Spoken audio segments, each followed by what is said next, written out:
Кече мен ишкерлердин коопсуздугу, криминалдын күчөшү, Кыргызстандан чыгарылып кетип аткан акчалар тууралуу парламентте сүйлөсөм, өкмөт башчы мага маселени саясатташтырбагыла деп жооп бериптир. Урматтуу өкмөт башчы, бул проблемаларды мага жооп берип, мага актанып, мага далилдештин кереги жок. Ал элге жооп берсин, жарандарга жооп берсин. Мамлекетибиз күчтүү, биз силерди коопсуз кармайбыз. Биз силер үчүн бүт мыйзамды иштетип, силердин коопсуздугуңарды сактайбыз деп премьер-министр элге, жарандарга жооп берсин. Мага актангандын, далилдегендин кереги жок. Бул менин же өкмөт башчынын маселеси эмес, бул ошол жалпы жарандардын маселеси. Эми саясатташтырат дейт, саясат болуп кетти деп бир такыр сүйлөбөй коелу парламентте. Биз проблеманы айтып турушубуз керек.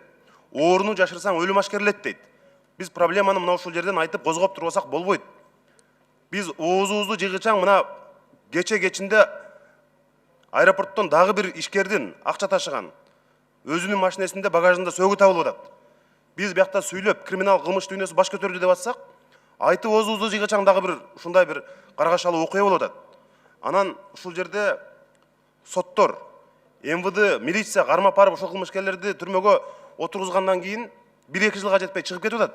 Ошону сотторду дагы ишин контролдош керек деп ойлойм. Бул биринчи маселе.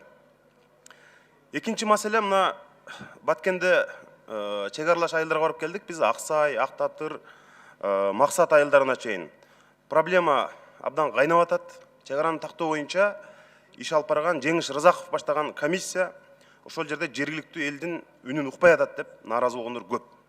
Ошол Актатыр айылдык кеңешинин депутаты Калмурзаев баштаган Муктар Али депутаттардын үнүн сөзсүз ошол комиссия уксун.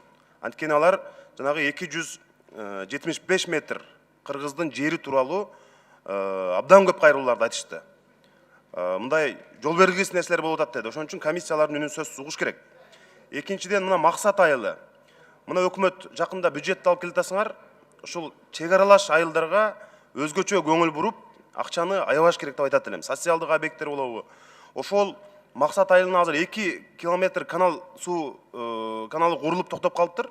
Калган 4 километрин 4 чакырымын ошол 2026 жылга чейин курабыз дептир. Эгерде ошол 4 чакырым каналдын курулушун тездетсек, Максат айылында 1000дей кожолук пайда болуп, жаштар үй менен камсыз болот. Ошону мына Кытайдан келаткан таза сууга 100 миллион акш долларына жакын акча, башка акчалардан ошол биринчи кезекте ошол чек арада турган элге камкордук көрүп, ошол акчаны ошол каналдын курулушуна жумшасаңар деген өтүнүч.